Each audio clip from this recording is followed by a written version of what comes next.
வணக்கம் friends, welcome to my channel. இன்னைக்கு இந்த வீடியோவில் காணம் துவையல் எப்படி பண்ணலான்னு பார்ப்போம். காணம் ரெண்டு வெரைட்டி உண்டு. ஒன்று வெள்ளை கலர் காணம், இன்னொன்று கருப்பு கலர் காணம். இந்த துவையல் கருப்பு கலர் காணத்தை வச்சு தான் நான் செய்திருக்கிறேன். அந்த கருப்பு கலர் காணத்தை அதை நல்லா வறுத்துட்டு அம்மியில் வச்சு லைட்டாக அந்த குழவி வச்சு ஒரு லைட்டாக உருட்டி எடுத்தோம்னா அந்த கருப்பு கலர் காணத்தோட தோல் எல்லாம் நமக்கு போய் பருப்பு மாதிரி கிடைச்சிரும்.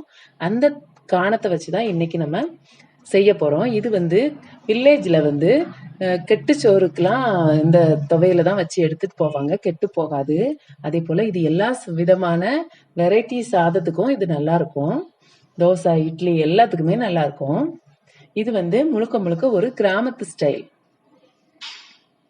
இப்போ இந்த துவையலை எப்படி பண்ணலான்னு பார்ப்போம். இதை ஒரு ஒரு கடாய் எடுத்து வச்சிருக்கிறேன். அதுல கொஞ்சமா குக்கிங் ஆயில், ட்ரையாகவும் வறுக்கலாம். ஆனா ஆயில் போட்டு வறுத்தோம்னா நமக்கு அது வாசம் நல்லா இருக்கும். அதுக்காக தான். காரத்துக்கு ஏற்ற காஞ்ச மிளகாய், புளி, பூண்டு பல், கருவேப்பிலை, ஜீரகம்,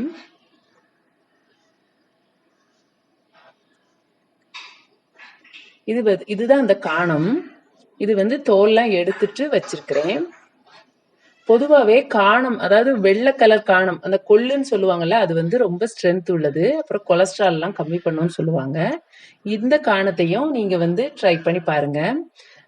நம்ம நிறைய துவையல் வைப்போம். இது ஒரு விதமான ஒரு நல்ல டேஸ்டான ஒரு துவையல். இப்போ இதை நல்லா வறுத்தாச்சு. நல்ல வாசம் வரும், அது வரை வறுத்துக்கணும்.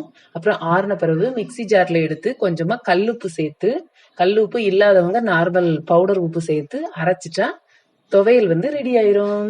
இப்போ நம்ம அரைச்சி எடுத்தாச்சு. இத எல்லா விதமான சாதம், அதாவது எலுமிச்சை சாதம், புளி சாதம், எந்த விதமான சாதம், தயிர் சாதத்துக்கும், தோசை, இட்லி எல்லாத்துக்குமே இது ரொம்ப ஒரு சூப்பரான காம்பினேஷனா இருக்கும். இது முழுக்க முழுக்க வில்லேஜ்ல பண்ணக்கூடியது. நீங்களும் செய்து பாருங்க.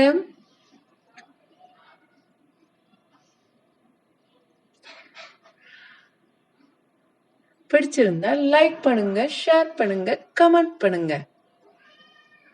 என்னோட சேனலை ஃபர்ஸ்ட் டைம் பார்க்குறவங்களா இருந்தா சப்ஸ்கிரைப் பண்ணுங்க.